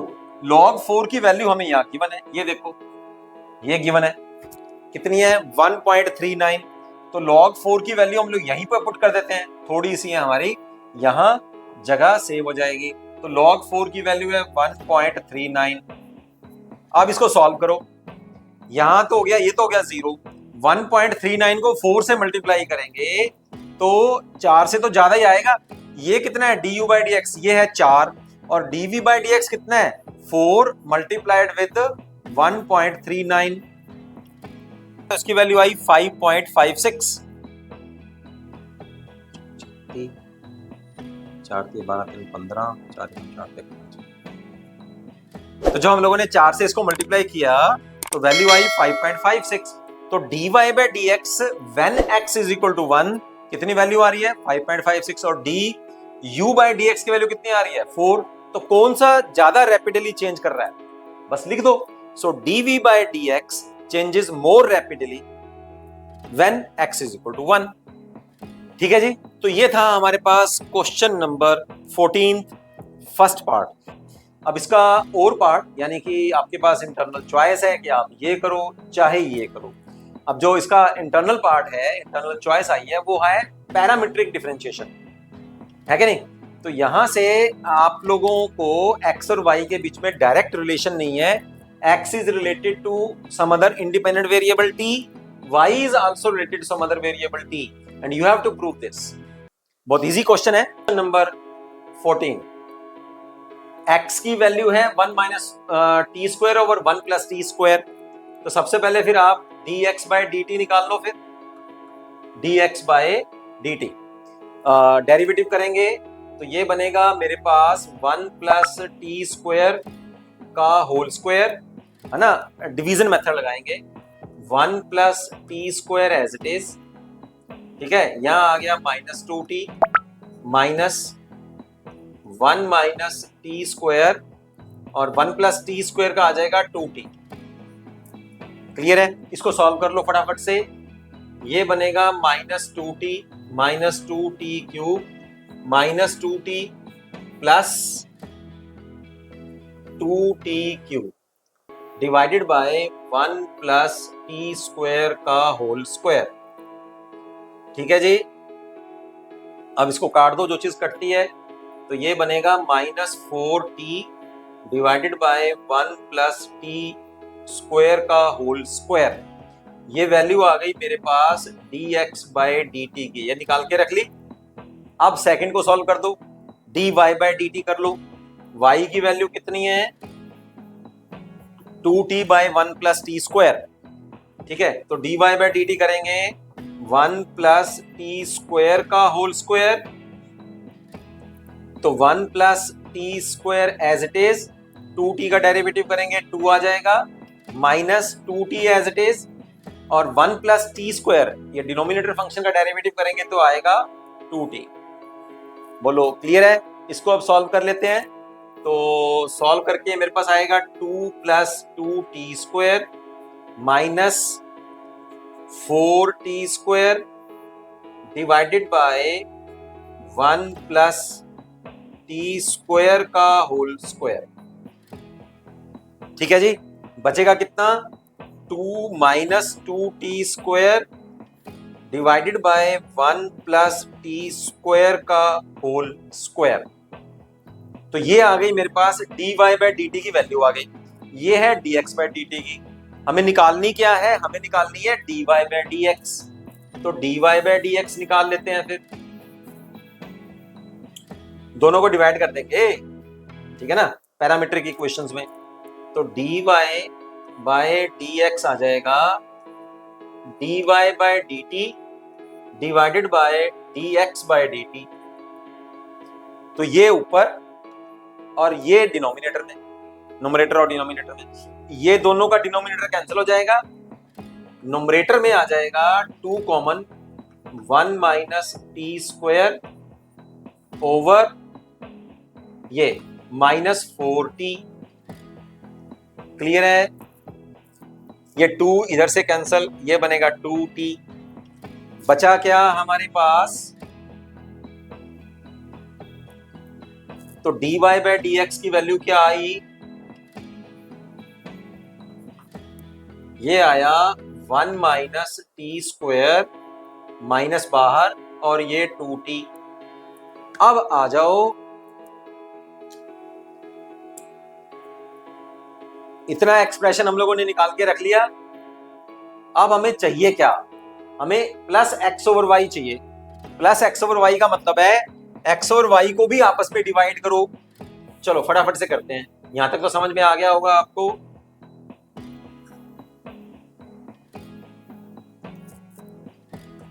X over Y को भी डिवाइड कर लेते हैं, ये ऊपर ये नीचे। तो यह आएगा 1 minus t square over 1 plus t square multiplied with this, ये घूम जाएगा और मल्टीप्लाई हो जाएगा 1 plus t square over T T 2t। तो ये आपस में कैंसिल हुआ। अब जो यहां हमने वैल्यू निकाल के रखी है वो क्या आई? 1 minus t square over 2t, यानी कि ये जो वैल्यू आई है ये है x ओवर y की। तो dy बाय dx हमारे पास क्या आया? दिस इज इक्वल टू ये माइनस एज इट इज, और ये वाली वैल्यू डिवाइड करने के बाद क्या बनी है? x over y। तो यहां क्या आ गया? dy bye dx is equal to minus x over y। ये वाली वैल्यू मैंने यहां पुट कर दी है। इसको अब लेफ्ट हैंड साइड में ले जाओ। तो dy बाय dx क्या आ गया? dy bye dx plus x over y, this is equal to 0। तो ये वो वाला एक्सप्रेशन आ गया he is asking you to prove. ये रहा। ठीक है, अब चलते हैं लास्ट क्वेश्चन की ओर, जो 4 मार्क्स में लास्ट क्वेश्चन है हमारे पास, एंड आल्सो इंपॉर्टेंट क्वेश्चन। एक क्वेश्चन चाहे जो भी आप प्रीवियस ईयर का क्वेश्चन पेपर उठा के देख लो, 4 मार्क्स में एक डेफिनेटली 100% श्योर शॉट एलपीपी का क्वेश्चन होता ही होता है। तो क्वेश्चन 15 को बच्चों मैंने सॉल्व कर दिया है ताकि थोड़ा हमारा समय कम लगे। जो हमारे पास ऑब्जेक्टिव फंक्शन है to maximize and minimize this function, z is equal to 3x plus 2y is equal plus 1, और कंस्ट्रेंट्स क्या गिवन है हमें, फटाफट से आप स्टेटमेंट देख लो। x plus 4y less than और equal to 80, x plus y greater than equal to 10, x minus y less than और इक्वल टू 0, x और y दोनों जो हैं वो पॉजिटिव होने चाहिए। ये हमारी स्टेटमेंट है क्वेश्चंस की। तो चलो सबसे पहले इनइक्वालिटीज को हम लोग, जो इनइक्वालिटी हमें गिवन है, कंस्ट्रेंट्स गिवन है, उनको हम लोग लीनियर इक्वेशंस लेते हुए लाइन बना लेते हैं और फिर ग्राफ ड्रा करेंगे एज यूजुअल, जो मैंने आपको एलपीपी के चैप्टर में बताया था। तो x plus 4y is equal to 80, right. जब हम लोग x की वैल्यू 80 लेते हैं तो y की वैल्यू जो है दैट विल बी 0, और जब x की वैल्यू यहाँ 0 लेंगे तो y की वैल्यू 20 आ जाएगी। इसको मैंने a पॉइंट मान लिया है और इसको जो है मैंने b पॉइंट मान लिया। तो a पॉइंट के कोऑर्डिनेट्स क्या आए हैं? 80 0, और b के कोऑर्डिनेट आए हैं 0 और 20। अब यहाँ इनकी फिजिबिलिटी देख लेते हैं कि यहाँ ये वाली जो लाइन है क्या ये ओरिजिन के अबाउट है, यानी कि ओरिजिन की तरफ होगी। फिजिबल रीजन भी तो ढूंढना है ना हम लोगों ने। तो आप लोग देखिए कि क्या ओरिजिन की वैल्यू जो है इस कंस्ट्रेंट को सेटिस्फाई करती है, यानी कि जो ओरिजिन वाला पॉइंट होगा वो इस लाइन की तरफ होगा या इस लाइन से परे होगा। समझिए इस पॉइंट कि जो फिजिबल रीजन लेंगे वो ओरिजिन की तरफ होगा या ओरिजिन से परे होगा। ठीक है, तो यहां 0 0 जब पुट करेंगे इस कंस्ट्रेंट में 0 + 0 0 इज लेस देन 80, तो वो ट्रू रहता है। तो इसका मतलब है इस लाइन के लिए हम लोग 0 की तरफ मूव करेंगे, राइट। चलिए अब चलते हैं सेकंड कंस्ट्रेंट, उसको हम लोग लीनियर इक्वेशन बना लेते हैं। और वहां हम लोग जब x की वैल्यू 10 पुट करेंगे तो y 0 है, और 0 पुट करेंगे x की वैल्यू तो y 10 है। अब इस वाले पॉइंट को मैंने C पॉइंट ले लिया और इस वाले को D ले लिया। तो C के कोऑर्डिनेट्स क्या है 10 0 और D के क्या है 0 और 10। यहाँ पर भी 0 ओरिजिन की फिजिबिलिटी चेक कर लेते हैं। तो 0 और 0 यहाँ पुट करेंगे, 0 + 0 0 + 0 ग्रेटर देन 10। नो, 0 10 से बड़ी नहीं होती। इसका मतलब इस लाइन को जब हम लोग ड्रॉ करेंगे तो इसके लिए फिजिबल रीजन जो आएगा वो 0 से ओरिजिन से परे की तरफ आएगा, क्योंकि यहाँ 0 0 जो है इस कंस्ट्रेंट को सेटिस्फाई नहीं करता। थर्ड आ जाइए, थर्ड कंस्ट्रेंट को हम लोगों ने इक्वेशन लीनियर इक्वेशन बना लिया है। और यहाँ पर भी जब मैं 0 0 यानी कि ओरिजिन के कोऑर्डिनेट्स पुट करूंगा तो सेटिस्फाई हो रहे हैं। 40 और 40 मैंने एक पॉइंट ले लिया, 40 और 40 यहाँ 40 पुट करेंगे 40 तब भी 0 0 सेटिस्फाई हो जाएगा। इनकी x की वैल्यू 40 पुट करेंगे तो y की वैल्यू भी 40 आएगी। तो इस वाले पॉइंट को तो ओरिजिन है, इसका नाम मैंने O दे दिया ओरिजिन, और इस वाले पॉइंट का D के बाद E पॉइंट मैंने दे दिया। तो E की कोऑर्डिनेट्स क्या है 40 40। यहाँ पर भी आप 0 के लिए फिजिबिलिटी चेक कर लीजिए, और जो टेस्टिंग पॉइंट है वो मैं 10 0 ले रहा हूँ। ठीक है, तो 10 0 लेंगे, यहां पुट करते हैं 10 और 0, 10 - 0 10 इज लेस देन 0, ये फॉल्स है, तो ये भी ट्रू नहीं है। ये सब चीजें आप लोगों ने याद रखनी है। इसके बाद हम लोग क्या करेंगे, जो 4 पॉइंट्स हम लोगों ने निकाल लिए हैं, इसके बाद हम लोग क्या करेंगे, जो 6 पॉइंट्स हम लोग ये ड्रा कर लिया, अभी इन लाइंस के लिए यहां हम लोग ग्राफ ड्रॉ कर लेते हैं। ग्राफ आपके लिए ना बेटर, ये तो मैंने चलो यही इसी के ऊपर बना दिया है। बेटर और अच्छा ग्राफ और एग्जैक्ट ग्राफ जो आएगा, करेक्ट ग्राफ जो आएगा वो ग्राफ पेपर के ऊपर आएगा। तो जब आप पेपर में बनाने लगो तो इसको ग्राफ पे बनाओ, क्योंकि यहाँ ये जो डिस्टेंस लेने हैं वो बराबर बराबर आपको लेने हैं ऑन द एक्स एक्सिस और on the y axis, equal distances लेने हैं। ठीक है, अब यहाँ x की जो मैक्सिमम वैल्यू है वो 80 है और y की जो मैक्सिमम वैल्यू है वो 40 है। तो मैंने x की तरफ बराबर बराबर डिस्टेंस पे यहाँ 10 पॉइंट्स ले लिए हैं, 10 20 30 40 50 60 एंड अप टू 100। यहाँ जो मैक्सिमम वैल्यू है 40 है, तो मैंने y एक्सिस की तरफ जो है वो मैक्सिमम मैंने 60 पॉइंट तक ले लिया, 6 पॉइंट ले लिया मैंने यहाँ 60 तक। ठीक है, 10 20 30 40 50 60 एंड सो ऑन। ओके, तो यहाँ अभी इन सभी पॉइंट्स को हम लोग ड्रॉ कर लेते हैं with the help of line. तो ये 2 पॉइंट्स कहां से आए थे हम लोगों को, ये आए थे फर्स्ट लाइन पे। वो लाइन कौन सी थी, x + 4y = 80। तो मैंने क्या किया, 0 20 और 80 0 को आपस में मिला दिया। ये वाली जो लाइन बनी, इस लाइन का नाम क्या है, x + 4y = 80। आपने भी ग्राफ पेपर पे ऐसे ही करना है, फुट्टा पेंसिल ले लीजिएगा, मिला लीजिएगा। उसके बाद C और D कौन से पॉइंट्स थे, C और D पॉइंट थे जो मैंने सेकंड लीनियर इक्वेशन बनाई थी, वहां से मेरे पास C और D पॉइंट्स आए थे। तो x + y = 10 को भी हम लोग ड्रॉ कर लेते हैं। तो ड्रॉ जब करेंगे तो वो ये आएगी 0 10 और 10 0। तो ये वाला पॉइंट हो गया D और ये वाला पॉइंट हो गया C। इन दोनों को भी मिला दिया मैंने, C और D। ये रहा, इस पॉइंट का नाम क्या है B, इस पॉइंट का नाम क्या है A। तो A और B को मिला दिया आपस में, C और D को मिला दिया। C के कोऑर्डिनेट्स क्या थे 10 0, तो ये C हो गया 10 0, मतलब x एक्सिस पर है, y की वैल्यू 0 है, और D के लिए x 0 है, y की वैल्यू 10 है, तो वो ये पॉइंट हो गया। अब इन दोनों को मिला दिया हमने। चलिए अब थर्ड के लिए आ जाइए। थर्ड लाइन हमारे पास क्या है, x - y = 0। इस लाइन को भी ड्रॉ कर, ये क्या लाइन है 0 और E। 0 तो हो गया हमारे पास ओरिजिन, E क्या है 40 40। ठीक है, 40 x एक्सिस की तरफ और 40 y एक्सिस की तरफ। तो इस लाइन को भी खींच दिया हम लोगों ने, 0e वाली लाइन को। इस लाइन का नाम क्या है, x minus y is equal to 0। अब आते हैं इनके फिजिबल रीजन की ओर। फिजिबल रीजन मैंने अभी आपको क्या बताया था कि जो x plus 4y equal to 80 वाला है वो ओरिजिन की कंडीशन को सेटिस्फाई करता है। इसका मतलब उसका फिजिबल रीजन जो है वो ओरिजिन की तरफ आएगा। ध्यान से देखो, क्योंकि यहां एक तो ये रीजन बन रहा है, एक ये रीजन बन रहा है, एक ये बन रहा है, एक ये बन रहा है। हम लोगों को चूज करना है मोस्ट एप्रोप्रिएट फिजिबल रीजन कौन सा होगा, क्योंकि उसी के हिसाब से आपके आंसर आने वाले हैं। कहीं गलती से फिजिबल रीजन ढूंढ लिया तो फिर आंसर भी गलत, ठीक है, फिर इतनी मेहनत बेकार जाएगी आपकी, क्योंकि ये खुद करने में टाइम लगता है। इसमें 10 से 15 मिनट लगेंगे आपको इस क्वेश्चन में, तो लगाना है आप लोगों ने, कोई ऐसी बात नहीं है, क्योंकि वो क्वेश्चन जल्दी हो जाएंगे ना आपसे, है कि नहीं। चलिए, तो मैंने अभी क्या बताया था कि x plus 4y equal to 80 के लिए 0 की तरफ ये आएगा, क्योंकि 0 वाली इस कंडीशन इसको सेटिस्फाई करती है। फिर दूसरी और तीसरी लाइन के लिए, दूसरी लाइन ये थी और तीसरी लाइन ये थी, इनके लिए 0 वाली कंडीशन सेट नहीं करती और 10 0 वाली कंडीशन भी सेट नहीं करती, वो भी फॉल्स होती है। तो 10 0 क्या था, ये, और उससे परे परे आना है। और 0 ये वाली लाइन कहां गई हमारे पास, ये वाली लाइन है x माइनस वाई, और ये थी x plus y equal to 10। और इस लाइन के लिए हम लोगों ने जाना है 0 से परे परे, ये जाना है, ऐसे जाना है। और 0 मतलब ओरिजिन की बात कर रहा हूं, तो इससे परे परे जाना है हम लोगों को, राइट।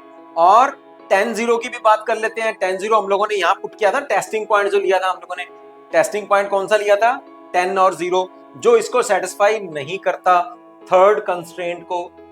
तो जो थर्ड लाइन है उसके लिए हम लोगों को 10 0 से परे परे जाना है। 10 0 क्या है हमारे पास, ये, इससे हम लोगों को अलग जाना है, ऊपर को जाना है। क्लियर है। तो तीनों लाइनों को देख लो, कौन सा फिजिबल रीजन बन रहा है। ये नीचे की तरफ आ रहा है, ये ऊपर की तरफ जा रहा है, नीचे वाला पोर्शन तो हुआ नहीं फिर। और ये 10 0 है, ये वाला पॉइंट जो है 10 0, 10 0 से भी हम लोगों को परे रहना है, बीच में 10 0 इंक्लूड नहीं होना चाहिए, ठीक है। तो ये वाला तो फिजिबल रीजन नहीं आया। 10 0 यहां भी इंक्लूड हो रहा है तो ये भी नहीं आया। अगर ये वाला फिजिबल रीजन ले लेते हैं तो उसमें 0 इंक्लूड हो जाएगी, तो 0 0 भी इंक्लूड नहीं होनी चाहिए। तो इसका मतलब यही सूटेबल रीजन रहा। अब इस सूटेबल यानी कि फिजिबल रीजन को मैंने क्या नाम दिया है, बी और डी तो पहले दिया हुआ था, और ये दो एक्स्ट्रा पॉइंट्स हमें मिल गए हैं, ये वाला पॉइंट और ये वाला, इन दोनों का नाम मैंने क्या रख दिया, पी और क्यू। अब ध्यान दीजिए, पी जो है वो कौन कौन सा इंटरसेक्शन से बनता है।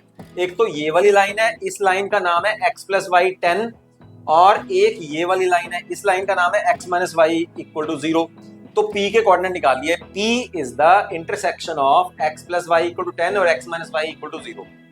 इन दोनों को सॉल्व करके x और y की वैल्यू निकाल ली, यानी कि p के कोऑर्डिनेट्स क्या आ गए हमारे पास, ये जो पॉइंट ये दिख रहा है आपको, ये वाला पॉइंट के कोऑर्डिनेट है 5 5, और q जो है that is the intersection of 4 and 6। 4 and 6 मैंने वहां नंबर दिए हुए हैं, ये देखिए, इस लाइन का नाम मैंने दिया है 4 और ये लाइन हो गई 6, ठीक है। तो यहां Q जो है that is the intersection of x minus y equal to 0 and this line x plus 4y equal to 80। इन दोनों का इंटरसेक्शन पॉइंट निकाल लो। तो जब सॉल्व करेंगे तो वो पॉइंट क्या आ जाएगा, 16 16। तो ये पॉइंट क्या हुआ, 16 16।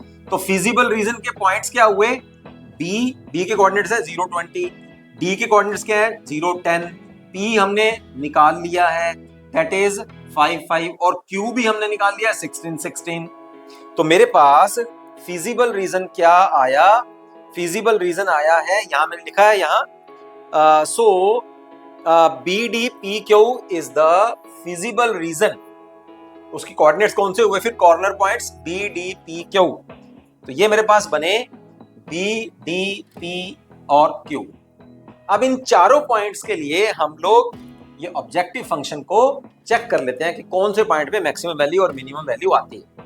तो सबसे पहले बी पॉइंट पे देखते हैं 0 20 पे, z की वैल्यू यहां पुट करेंगे 0 और 20, तो ये तो हो गया 0, ये हो गया अपना 40 प्लस 1 41 आ गया। फिर डी पे चेक कर लो 0 और 10, तो z की वैल्यू आ जाएगी 21। क्यू पे चेक कर लो 16 16 पे, z की वैल्यू आ गई 81, सबसे मैक्सिमम वैल्यू आ रही है। और 5 5 पे चेक करेंगे तो 26 आ जाएगा। ठीक है, तो 16 पे z की वैल्यू आ रही है 81, 0 10 पे जो वैल्यू आ रही है z की वो मिनिमम आ रही है, 0 10 पे चेक करो, ये रही 21, तो वो मिनिमम वैल्यू है। तो मैक्सिमम वैल्यू क्या आई 81 और मिनिमम वैल्यू क्या आई 21, और कौन से पॉइंट पे आई है, मैक्सिमम वैल्यू 16 पे आई है और मिनिमम वैल्यू 0 10 पे आई है। ये था हमारा एक फुल फ्लैज क्वेश्चन जो मैंने आपको फटाफट से सॉल्व करके और फुली समझा दिया है। ये है solve the following linear programming problem these constraints, तो वो इसका सॉल्यूशन होता है। So this is the end of our section C. Next video में बच्चों मिलते हैं जिसमें मैं आपको उसी तरह से फुल फ्लेज डी सेक्शन को फुली सॉल्व करके बताऊंगा। मिलते हैं फिर, सी यू, बाय बाय।